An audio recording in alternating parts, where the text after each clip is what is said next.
Welcome to our channel. I'm your host, Demis. As we had promised several times that we're going to bring some guests to our show, and this is the time. We are happy to have Debbie and Joshua with us. They live in Florida. They have a story that they want to share with us. And uh, this is 100% COVID related story, and it's a very unfortunate story that we're going to hear. There's a lot of moving parts in this story. Just as a disclaimer, we're not making any medical recommendation. We're not saying anybody that should seek personal remedies or anything like that. This is Sharing this story. We are just sharing the story of these two lovely individuals who have come across a difficult time with the hospital in Florida. So I would like to welcome Debbie and Joshua. Let me bring you guys in. There we go.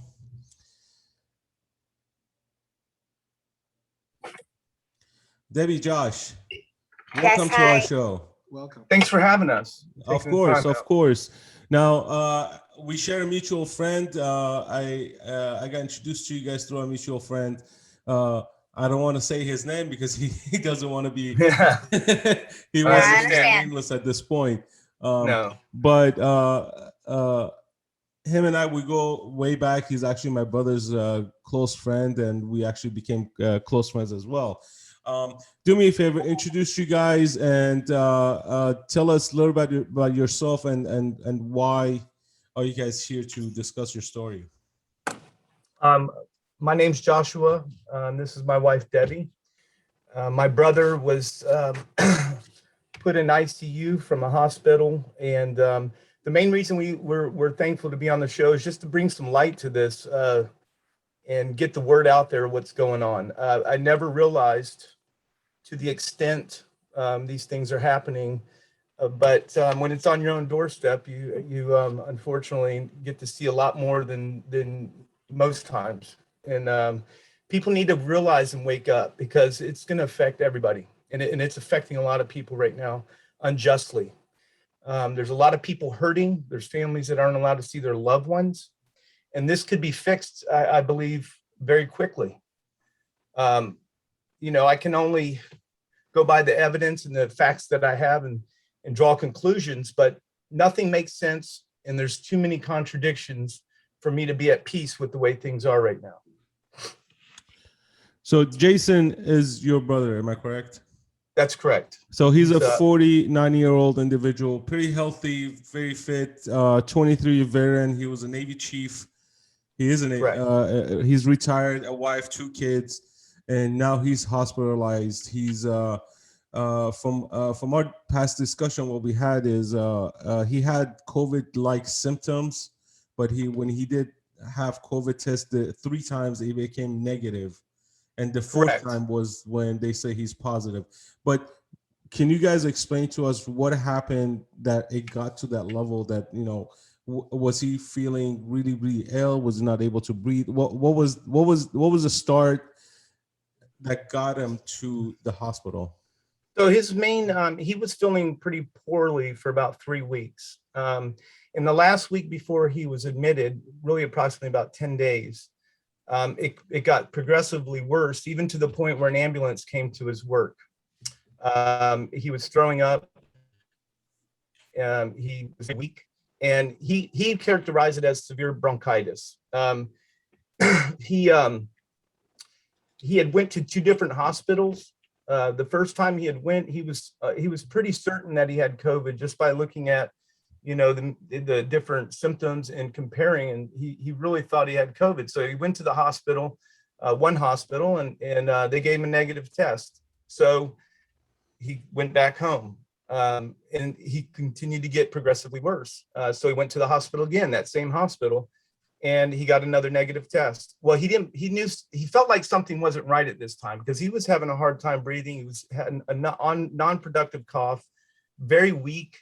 No appetite, and so he gets another negative test from 2 different hospitals at this time. So He goes back, and a couple days later, the ambulance comes to his work.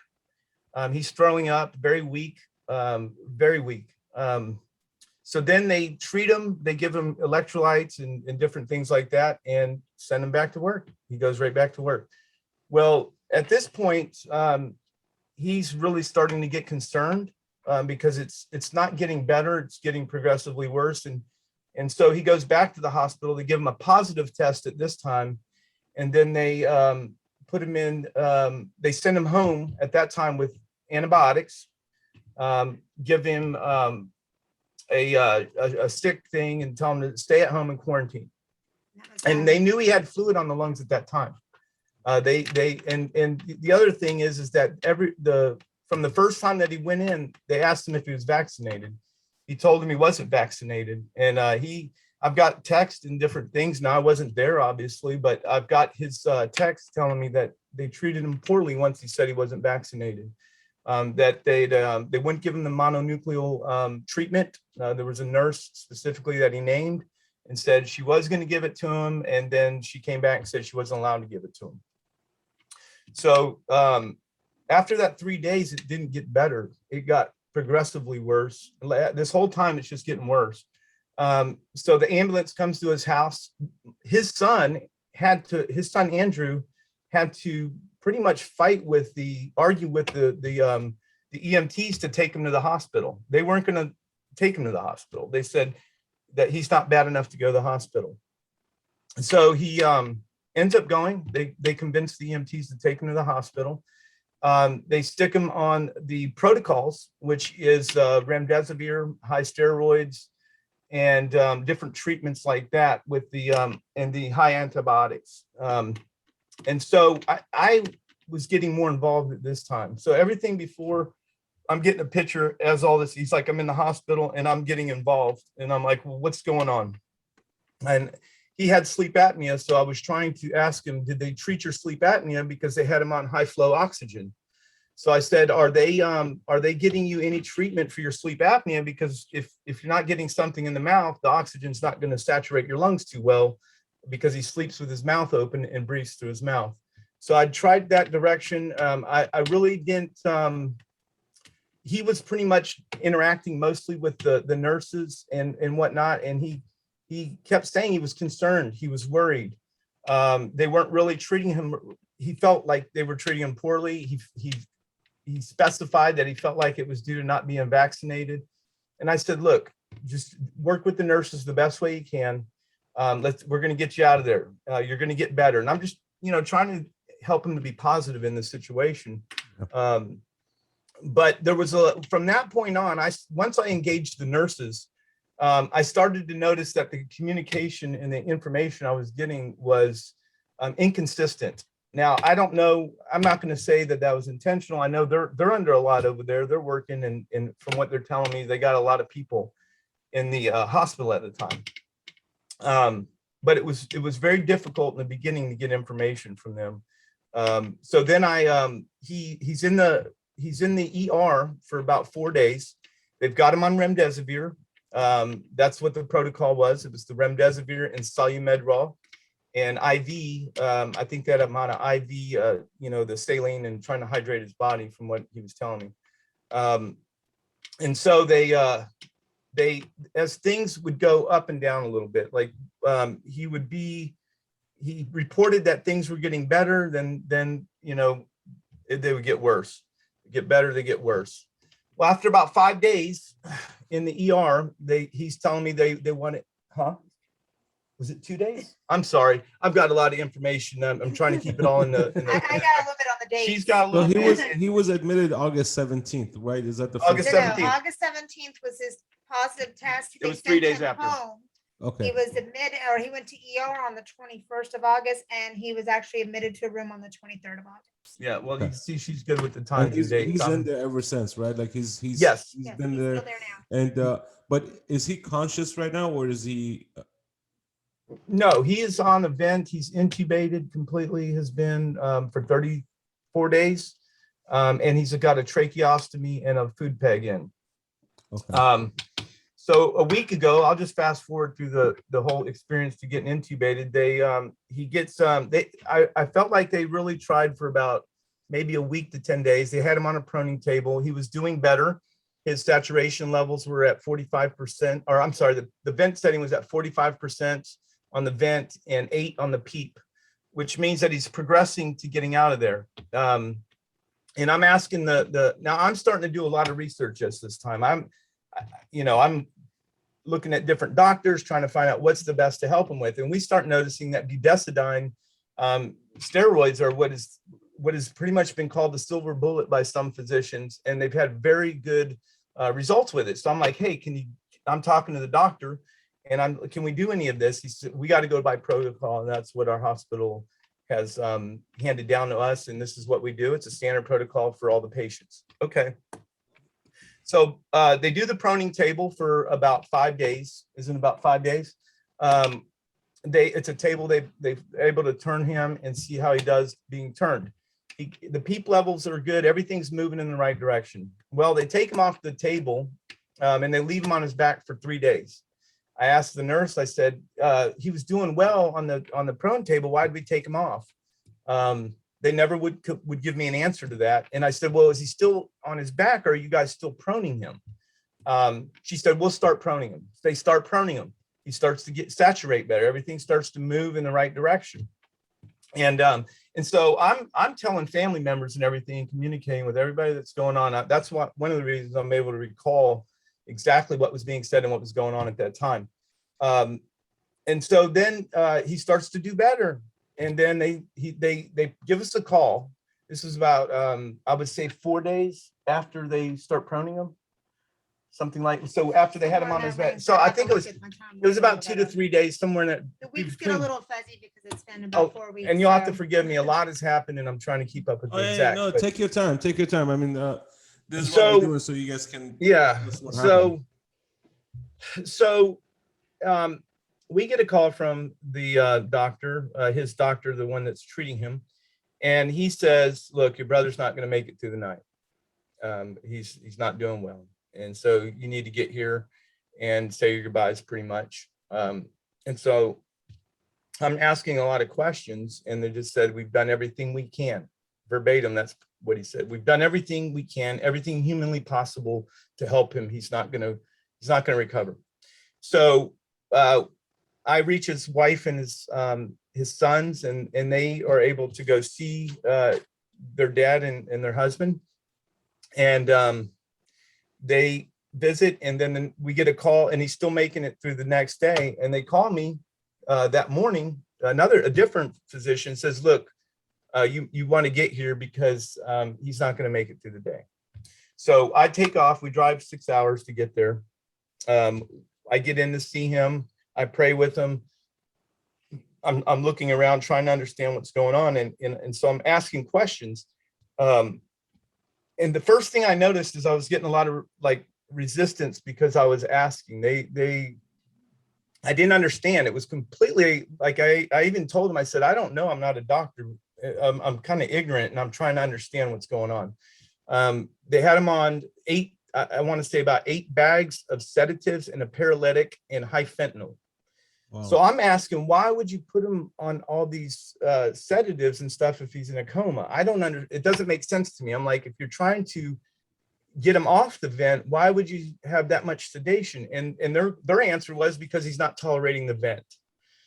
Now, what exactly that means, I don't know exactly. I mean, there's a little bit of ambiguity in that. And so what we noticed that they let me come in there for 2 more times and pray with him. We started asking, are you going to treat him with something different than you're doing because he's not getting better? Is there any way you can try something different because you're not treating the lungs? It seems like you're just doing the same thing that's not working. I told the doctor, I said, I'm not a doctor, but that just seems hard to understand. If you're doing the same thing and expecting different results, I don't understand how that can happen. And they said, well, his lungs at this time, we've done everything we can do according to protocol. And he's going to have to heal on his own. And essentially he's either going to heal or he's going to pass away. And so I started asking about different treatments. Can we at least get him on, like high vitamin C or anything to that nature, a nebulizer, that budesonide. I'm still trying to push for that. Which actually, there's one thing out of order here. When we got the phone call from the doctor that when they told us that he wasn't going to make it, I think that's like the 22nd. and that was the first real conversation I had with a physician, even though I had called at least 5 different times to talk to him and try to discuss his treatments, which I'm the healthcare surrogate for my brother. He designated me. So I'm trying to be proactive and understand things. And just a lot of resistance. There was no real clear communication on the beginning of this whole thing. But that time when he said he wasn't going to make it, he talked to me for about 30 to 45 minutes, and we had a pretty long conversation, and it ended with him saying, okay, I'll do the budesonide treatment, and I'll do I think his words were I would give him mega doses of vitamin C. Okay. And I'm like, okay, we're making progress. At least he's going to try something. I'm still not understanding the protocols and the way all this works, which that comes later. So we get that done. We go up there. I'm asking that if they can do the high vitamin C. Now, the last time I went in to visit him and pray with him, the doctor comes in. I'm in the middle of praying with my brother. The doctor comes in and he says, I need to talk to you about your brother. If I can only revive him for 3 minutes with a shot, and I want to discuss about the DNR, do not resuscitate. Right. Well, I was really taken off guard with that, and I said, look, doc, you need to give me a little bit of space right now. Let me calm myself and be collective here. I don't stay composed. And so he said, yeah, sure, of course. He was polite about it. So I sit down and I kind of just gain myself and my thoughts. And so at this point, I go out there with the idea I need to find out what's going on. I don't like the way this is going. All his organs, now you got to keep in mind, all his organs are doing fine. His kidneys are functioning good. His liver function is good. Everything is working. The problem is I've got everything that I had documented up to this point with text and just taking recordings of phone calls to recall and report. He was doing well with the prone position. Definitively, the communication I got was he's doing better and saturating better in the prone position. Well, after that moment where they said he's not going to make it and started what I believe now is the comfort drugs, that he would pass away nice and peacefully and he wouldn't feel a thing. Up until that point, they have refused to do any proning. Absolutely refused. They're telling me he's never done well with the proning and that he doesn't saturate well with it, and that that's not going to help him at this point. We've done the whole thing is we've done everything we can to help your brother, and he's just going to pass away, or some miraculous miracle, his lungs will heal. Now, this whole time, I'm trying to research, I'm trying to find things, talking to different doctors, trying to get doctors to get involved, which we had one that called up there. They won't return the phone call to him. And they just, refused to do anything. This is apparently their crisis management protocol. And so once you get past a certain amount of days and you haven't not come out of there, you're pretty much toast. One of the nurses specifically said that there's only 2 things that really happen when they come in here. They either really get very quickly once they get in here, or they just slowly die. Now, there've been a lot of statements like that made, condescending remarks. Well, he's been in here for 32 days. Just no compassion from the nurses. The majority, there was maybe 3 nurses that were very kind. They were genuine, and they were helpful, trying to be informative and be there to let us know what's going on. Didn't have a problem, but the majority of the nurses seemed very uncompassionate, that we were a bother, and we were not going along with, this is how I felt now, that we were not going along with the way that it standardly goes, which is you come in here, we told you he's not going to make it, and you accept the terms, which is to get on these comfort drugs is what I call them. You slowly pass away comfortable, and it's a done deal, and we can get the next people in here and help them out.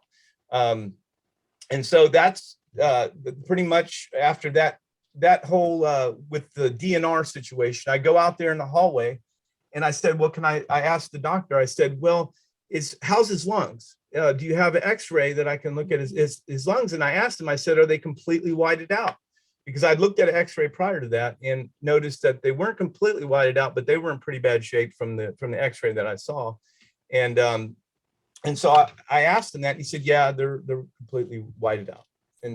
So I go over there to look at the X-ray, and remarkably, his X-rays look better than the first ones I saw.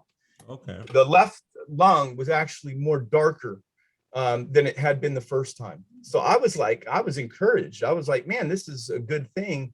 And it's at that point though, it's kind of like, he even asked me, "Are you a doctor? Do you know how to read X-rays?" Well, the reality is I'm not a doctor, but I am a common sense person, and do know that if it's dark, it's good. If it's white, it's bad. I mean, that's pretty much simple understanding for even a layman like myself. And so from that point, I'm just trying to plead with this doctor. Doctor, can we just do something like high vitamin C? Can we treat the lungs? That's all he needs. He's fighting. You guys wrote him off a week ago, and he's still here. He's fighting for his life right now. Please, doc. And a nurse interjects at this point.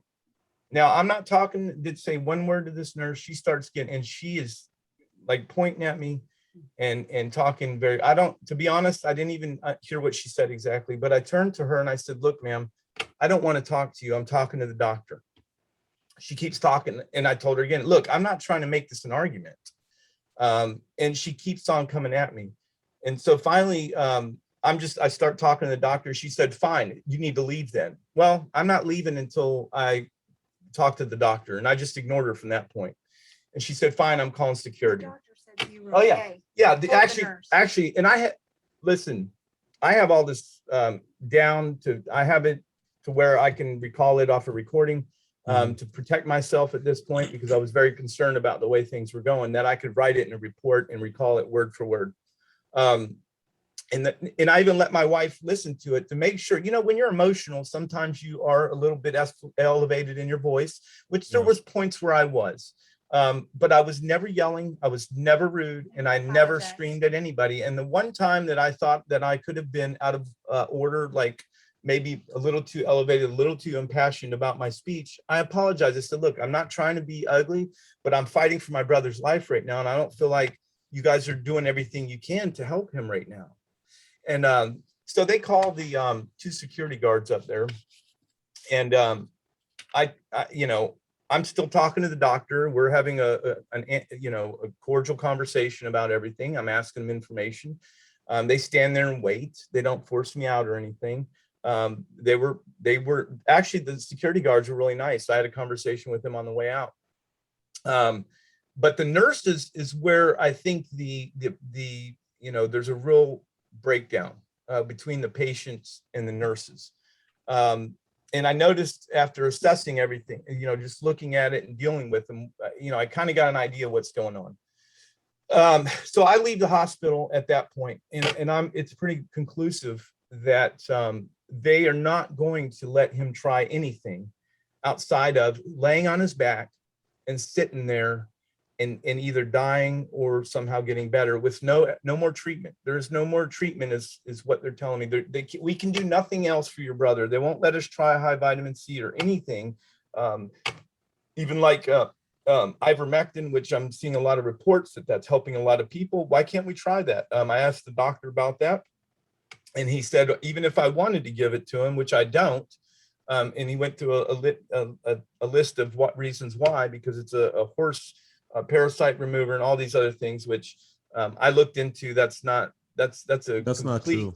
It's not true at all. It's an ingredient in a horse dewormer, but It's Yeah. it is a drug that's been widely used for other purposes. Well, it's completely safe. So, like I said, and I've said this probably 100 times throughout this whole ordeal, I am not a doctor, but I know when things don't go together. I know when things aren't lining up, and we have a bunch of hypocrisy and a bunch of things. Why are we forcing people to join an experiment and take a vaccination, which is fine if people want to take it, but when they're saying they can do nothing else for you, that they will not let you try anything else. It makes no sense. And on one hand, you're saying we can do this that's not FDA approved, which the vaccine we're using is not FDA approved. That's a whole different one. And why can't we try something to treat my brother, his lungs? Why can't we try anything that will help treat him? Even the simplest of things, which is high vitamin C. I even offered to bring the vitamin C to the hospital because his excuse was that we don't have any high vitamin C, and that if we can only accept things that come through our pharmacy. And I said, well, is there a way I can get it to go through your pharmacy? And he said, that's something you'll have to work out with them. Let me ask you a question. Are you able to file a complaint against the hospital to like the local government, or like to the governor, or we have gotten a letter back from Governor DeSantis's office. We've written a letter to Matt Gaetz. We did receive a return letter from Governor DeSantis, and it pretty much redirected us to the patient advocate risk management at the hospital, which I have been in contact with and working with her. She's helpful sometimes, and sometimes she's not so helpful. They like to kick the can down the road a lot and send you in circles, is what we've kind of dealt with. At this point, it's kind of like my brother is overwhelmed. It's time for him to be served an eviction notice, and he's overstayed his welcome at the hospital, and that's really how I feel about it. And it's just and it's, as I'm finding out, it's bigger than my brother. It's bigger than us. There's a lot of people that are hurting from this. And I don't think America knows exactly how many people and families don't get to see their loved ones. And they're being told, look, they're dying, they're on these drugs. And from what I'm understanding is a lot of people accept that. Well, we didn't accept it. And I asked, why is he on high fentanyl? Why is he on these things? And once we did that, they started removing all the sedatives and removing the fentanyl, and said, we're going to try to wake him up now. Well, why weren't we doing this a week ago? Right. So when you're at the hospital, were you able to see if the bed, all the hospital beds are occupied, or were there any empty beds, or anything in that nature? Yes, there was empty beds. I will say that there was a lot of people in the ICU. Now, I wasn't able to walk all the way around. They have two sides, two halls. They did seem like they had a lot of people in there, but I didn't get to walk down the whole thing. So and I didn't want to violate other people's privacy, so I wasn't trying to peek in there. No, I understand. I'm just saying, like from your just a regular walk through the halls while you get into your brother's room. Yeah, right. You did see people. Yeah, you did see people in there. Now, my question is, you said you had to drive a long distance to go to a hospital. Since Jason is a Navy, is he on TRICARE? Was he at the military hospital? Which hospital is that? He's at Wesley, Tampa. He's in Tampa. He's not at a veterans hospital. He's at I think it's a private hospital, nonprofit. So he's a retired. So meaning he can go on base and go to the military hospital. Yes. Your option would be, would they be able to transport him? That's what we have. Yeah, we have searched that option. Now I haven't been able to reach anybody. It's real hard to reach people right now for some reason. But the people in the private hospitals, it's hard to get somebody to accept them. Now you can put in a transfer and they have to honor it, but somebody has to receive them. And with the situation he's in, with the vent and he's on a tracheostomy, it's risky. But my point is, if you're just letting him sit there and die, I mean, I'm willing to do whatever, something that we can fight for. And if he makes it, then it's, I know we've done everything we can. My heart just breaks that people are just sitting there dying alone. They have now said, now my brother's COVID free now, apparently, for over 2 weeks. They won't move his room because they said he's lost all his visiting privileges. So what they're telling me is we could move his room, but because he doesn't have visiting privileges, there's no point in moving his room. But he can't have visiting from people because he hasn't moved his room. So these are the types of answers I get that completely put you in a circle. And it's, in the beginning, I was able to call and get updates twice a day from the nurses. When I told the patient advocate, look, I've got it recorded. Keep in mind, I'm not trying to sue the hospital for money or not. And that isn't even in my mind. And I wouldn't even do that, number one, because it's not going to do anything good for my brother right now. I'm just wanting him out of the hospital. And I need to be able to document and show people to advocate for us, especially in the hospital. So I told her that. I said, look, I can show you that I wasn't yelling and screaming. I wasn't doing that. And she said, well, it's illegal to record people without them knowing. And I said, well, I'm not going to admit, it's not admissible in the court. I'm not trying to go to court with this. It was for myself, so I can write and quote things and show what's going on. So they're also the risk management. So they look out for the hospital, from what I'm understanding. Their ability is to mitigate liability and somehow smooth it all over, and make it much easier for the nurses and the doctors, because they just push you off to them and then they kind of, cool it all down. But now I can only get 1 call a day from the physician, and that's it. I don't get reports. They don't call me back like he's supposed to have. If the doctor asked me again to let him go, basically, in a nutshell, like we've done everything again. He's very. You don't have visiting, like you can't visit just because of that one incident? Yes, sir. That's correct. I can't visit. Yeah, well, after the doctor told you, remember he called you. And the doctor told me, listen, after that incident where they're saying, characterizing me as yelling and screaming, which is totally not what happened. I had a conversation with the doctor later that day. He called me and he said, look, we're going to get your brother moved this evening. We found a room, because when I was asking about moving them, they said they didn't have a room. That was their whole reason. We don't have another room for him. And I said, well, he's been COVID free for over a week. I mean, and this is my point. It has been scientifically proven through studies, that patients that have people visiting them, praying over them and loving them and comforting them, they do much better than people that are left alone to themselves. That is a fact. This isn't something we need to even argue or debate about. This is proven science. So it's essential for his care, in my mind, that he has people praying with him, because that's my faith tells me that, and I believe that wholeheartedly. And so after later that day, he calls me and says, look, we found a room and we're going to get it cleaned up this evening. And by the morning, you should be able to get regular visitation.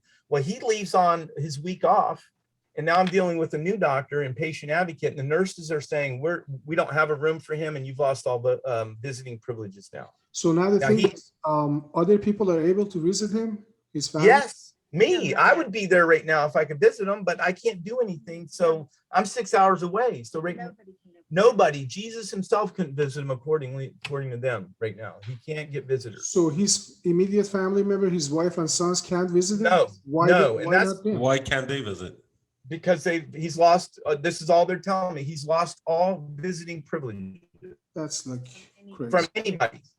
Yeah. And I think that's a really, at that point, it was like, man, you got, listen, even if I upset you or something. Did you find out who made that call that he lost all privileges, visiting privileges? Who made that call? The nurses, apparently. The nurses. So the nurses but the nurses are not bosses. I mean, somebody has to approve that.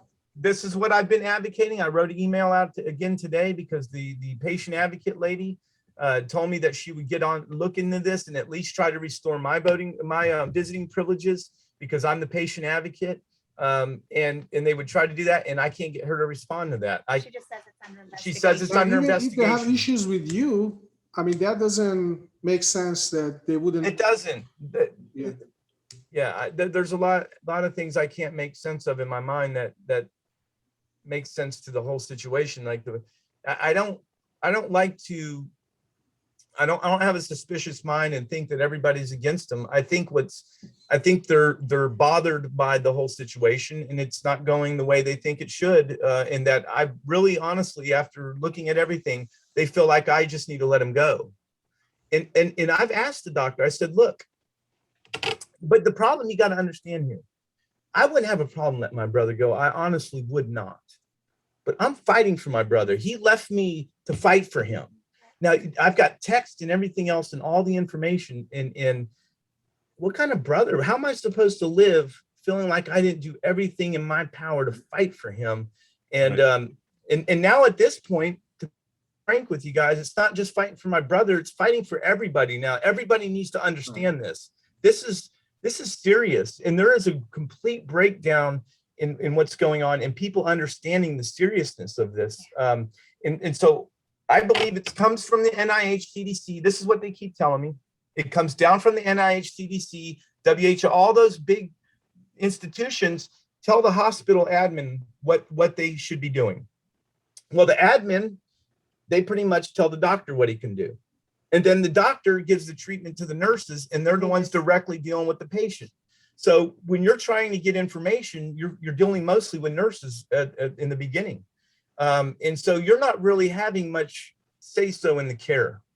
They're doing what they're told, from what I understand. They pushed it off several times, saying we've done everything we can do, humanly possible. But what that equates to is everything we're allowed to do according to what the hospital's protocols are. And once that's done, you're toast. We're not going to do anything else. We're going to let him sit there And let us and sit on his, let him sit there on his back and not get any visitors now, because I made a big stink. I started inquiring too much. Listen, I brought flowers to the nurse that day when I went to visit my brother. Every time I visit, I brought flowers. First 2 weeks, we brought all the nurses food. I mean, we're not against the nurses and doctors. They have a very tough job. I'm not against them. Yeah. But when you get in my way and you're not trying to work with me and things don't line up, I'm not the type of guy to sit back and say, oh, okay, I'll accept that. I can't accept that, guys.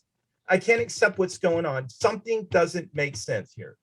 And it doesn't add up. I mean, they're going by a protocol that was set for them, but the issue is when these doctors take an oath, to save a life, or I mean, I don't even know what process they go to or what the oath is, and they said we take an oath to save people's lives, and you have an institution they work for that limits that promise that they made.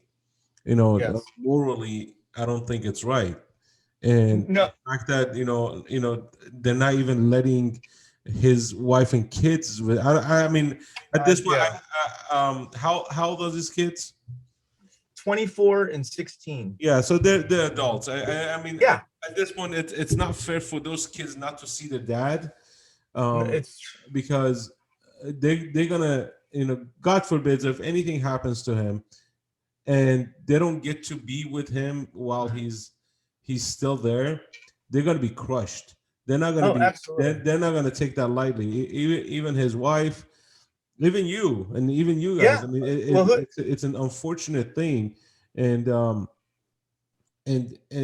for the hospitals to be treating the families this way, it's unbelievable. It's unbelievable. As you said, we're not hating on the nurses, we're not hating on the doctors. These are private entities. Now, my question for you, since you are doing researching and stuff, I'm not going to make it political, but it seems like certain areas, they have certain kind of procedures and protocols, Yes. Yeah. them. Oh, yeah. And you go outside of that area, the hospitals might be doing differently. If you can show that what they have done over there is different than, let's say, other hospitals. I don't know, is this hospital downtown Tampa? To be honest, I'm not familiar with the area too well, but it seems like in the city it's more in a itself. suburb. Yeah, it's more in a suburb area. It's a smaller hospital. Just look into it, and because that would be the indicator of, you know what I'm saying? Because if you have other hospitals that they have other kind of protocols, and they would be more flexible, they try more stuff, and this hospital don't do that, then obviously the fault is on them. Right? It doesn't matter if it's located. The reason I'm saying is if it's in a city, obviously you have this issue has become political.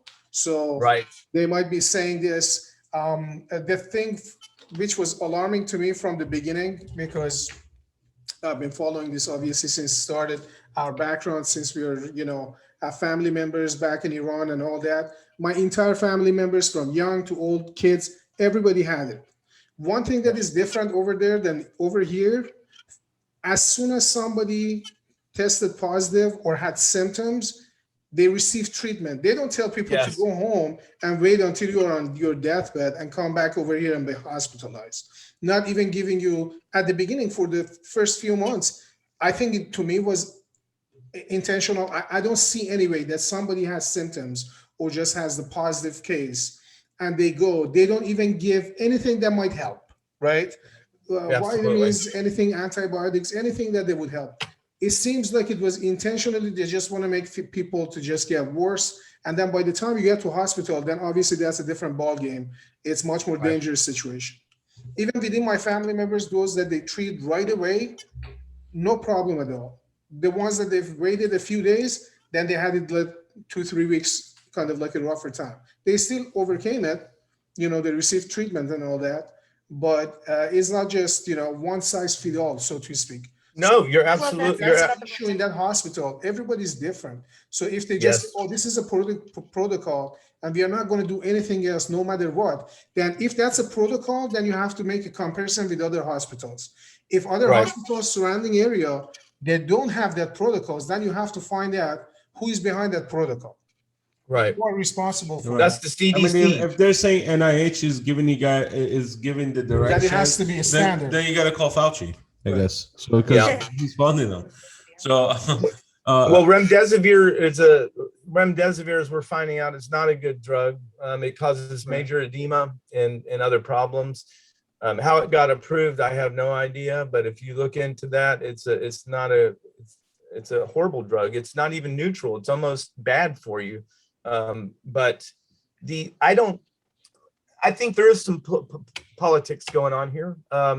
I think that, like you said, early treatment my brother would not be in the situation he's in. I firmly for like 3 weeks. And in that kind of situation, if it requires ambulance to come and pick you up and then release you again, tell you to just go home, without prescribing anything like significant.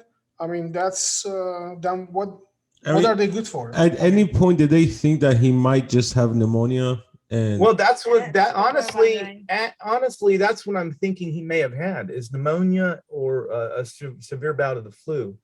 The problem is they never treated the pneumonia. If they would have treated the pneumonia from day one with the best budesonide nebulizer, he probably would not be in there right now. It's more than likely that he caught COVID in the hospital versus that's fair. Because that's very likely. I mean, do you know if he had a history of pneummonia or any type of like bronchitis or anything like that? He did get bronchitis. Because bronchitis can turn into pneumonia very easily. Yeah, absolutely. Yeah, because I've had bronchitis when maybe like 15 years ago or so, but like I treated like quick before it turns into something worse, because if you don't treat it, it turns into pneumonia. So I think okay, there you go. Yeah. I lost you for a second. So let me ask you guys a question. For the audience out there, do you think if your brother had gotten the shot, do you think he would have been in this situation? Even if he had the symptoms and he was hospitalized and he was on the ventilator and all that stuff, do you think he would have been treated differently? Or do you think, I'm just saying, because some of the breakthrough cases, like, people get the shot, they have breakthrough cases and they end up in the hospital, they're on the ventilator, they're on the deathbed. So Do you think that made a difference, that because your brother didn't have the shot, that they are no longer willing to go an extra step to do other treatments for I him? think that definitively, according to my brother, he's treated differently for not being vaccinated. He said that in his text. I have them. They're going to leave me here to die, and they're all treating me like they don't give a damn because I'm not vaccinated. They said even more than one nurse saying he should have got vaccinated. Why he's in there sick, denying him the mononucleal up front because he feels like it was because he wasn't vaccinated. Just different things. Now, I can't judge the motives of somebody, but it seems very suspicious to me. I believe, according to what he's telling me, that he was treated differently. He felt like he was treated differently. Being there 3 times, they ask you if you're vaccinated when they do the test and things like that. These are things that, it seems very suspicious to me. It's a sad situation. It is a very sad situation. And I think it helps the numbers when more people that aren't vaccinated are in the hospital and dying. It does help for a narrative. And God forbid that's the case, because that means we are in a very dark place in this country when we as Americans are going to accept it, number one. But number two, you have doctors and nurses that are professionals, and they're there. They have to know something's wrong. They have to. They have to. So did the Nazis. They knew something was wrong. But you know what? Isn't science all about experiments? Yeah. Yeah. So I mean, they keep saying science. Science says, science is all about experiments, right? So So if you don't experiment, if the protocol for you is to stop here and not experiment anything else, I mean, not that I'm trying to say your brother's a lab rat or anything, No, I know exactly what you're saying. But we don't stop. I mean, to save a life, you're gonna go an extra step. I mean, people in when you're in war zone, you get shot, and you're gonna use whatever you can to stop the bleeding. Right. You're gonna do whatever you can to stop the bleeding, even to a point that if you have to heat a knife and just burn that wound to stop the bleeding, you're gonna do it. So absolutely. And here you have all this technology available. You have all these medications, vitamins or whatnot available. Again, I'm not claiming I'm a doctor. I'm not claiming anything that I know anything that relates to science, but I still have common sense. Yeah, that's where I'm at. That's exactly where I'm at. I'm right there with I think that's the message that people are not getting from anybody. That listen, you keep saying science, and science is about experiments. Right. So if someone's hospitalized, someone's dying, or some drug is being used, and then it's promising. Right. Why they are just such a why you holding out? Relentless propaganda and attack on anything that is helpful. Is just injection or nothing. Exactly. That's exactly right. Is either injection or nothing, and not treating people from the beginning. That means it increase the number of cases and all that. So to me, honestly, at this point, if anything happens to me, I would absolutely, my instruction would be, move me away from big city as far as possible. I'd rather to go to a clinic in the countryside than be in the best hospital in the city. Take me to a veterinarian. I believe honestly, I would receive better care in a community, a smaller hospital in rural areas or outside the big city than in big city, because as you said, your experience, I don't think you are alone. I honestly don't think you are alone. Yeah, you guys definitely are not alone. There's a big group of people. There's a big population that feel that way, and it is unfortunate, and I hope Jason fights through this and comes out of it.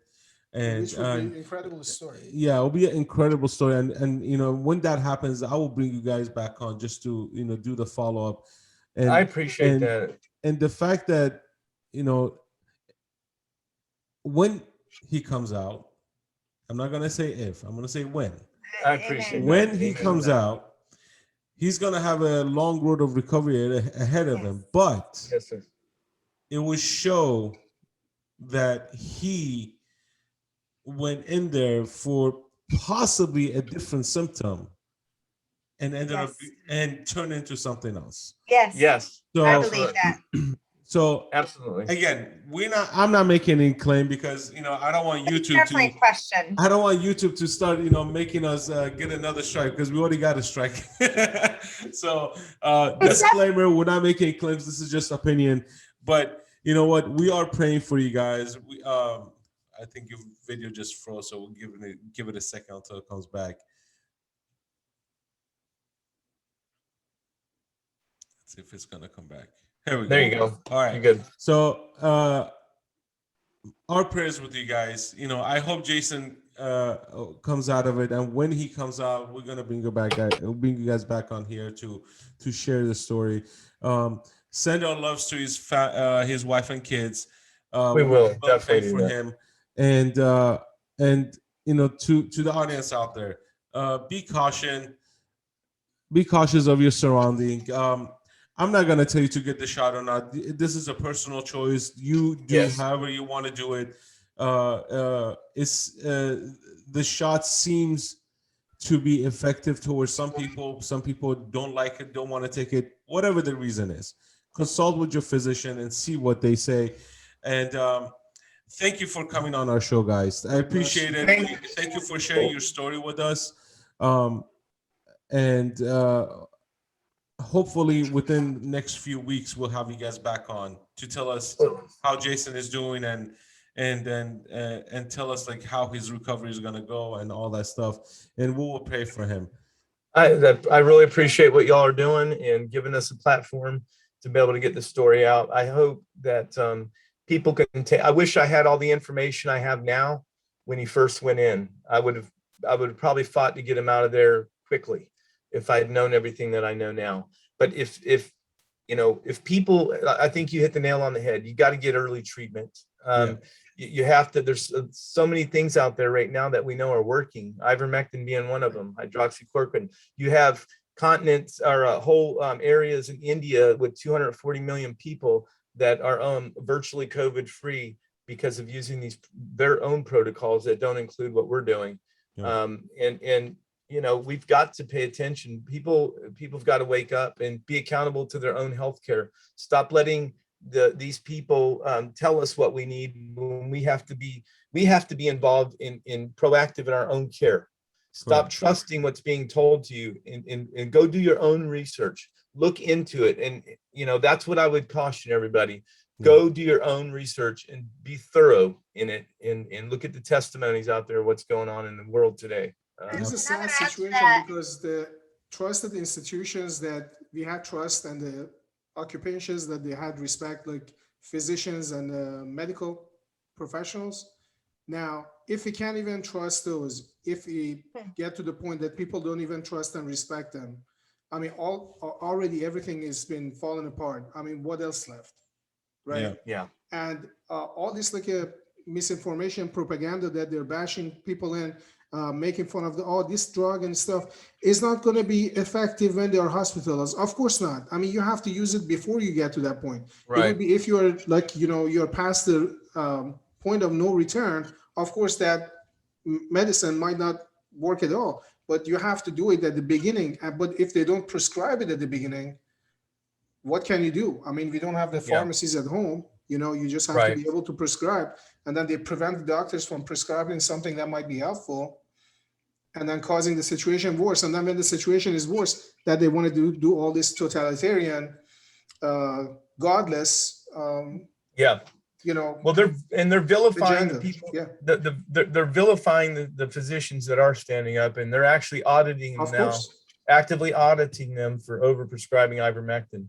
And trying to take their licenses, and we need to keep them in prayer because there are people that are fighting and they're putting themselves on the line and their livelihoods. And I think that's the big thing is Americans, as Americans, we've all gotten complacent as a whole, and we like our comfort. And it's time for people to get out of their comfort, and start making a difference. And I appreciate what y'all are doing now. It starts with educating people and making them aware. But you got to do something. We can't just take freedom for granted. I mean, that's Absolutely. our life experience. You can't take it for granted. And unfortunately, this is a big wake-up call.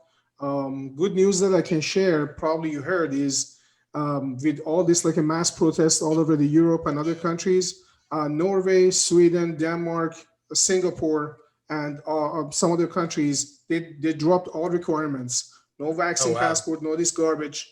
And it's going to come down here too in a few months. They want it or not, we are done with this thing. But the thing is, after this is done, we can't just let them, for people that they have misused this process, misuse this. First thing first, we have to go to the root. What happened? You're absolutely right. If you don't hold them accountable, there is no guarantee that there is not going to be other stuff coming out of, their bags. So, I mean, they have laboratories and God knows whatever they're going to release. Yeah. So if we don't fight right now, there's going to be a next wave. There's going to be another things. So the good news is it seems like some countries are coming to their senses, and that would definitely, I think, is going to have a domino effect. We're done with this thing. So God bless you guys. Sorry for this whole episode. I mean, I'm especially sad as a military veteran, Army veteran myself. I'm so sad, being retired. I think probably if he would go to the military hospital and base, probably, maybe that would be a different situation. But, at this point, all we can do is just pray and fight. So. Yeah. Your video frozen. Well, thank you guys for coming on our show. Say hello to our friend, please. And, yes, we sure will. And hopefully we talk to you guys soon. God bless. Thank you so much, guys. God bless. And thank you. All right, guys, there you have it. We had Debbie and Joshua. Unfortunate story, but great people, very respectful. They're brothers in the hospital because of COVID complications. Military veteran. 23-year military veteran, Navy chief. So do me a favor, share this with your friends. Hit the like button, hit the subscribe button, and leave your comments down below. We'll bring you guys more episodes. God bless.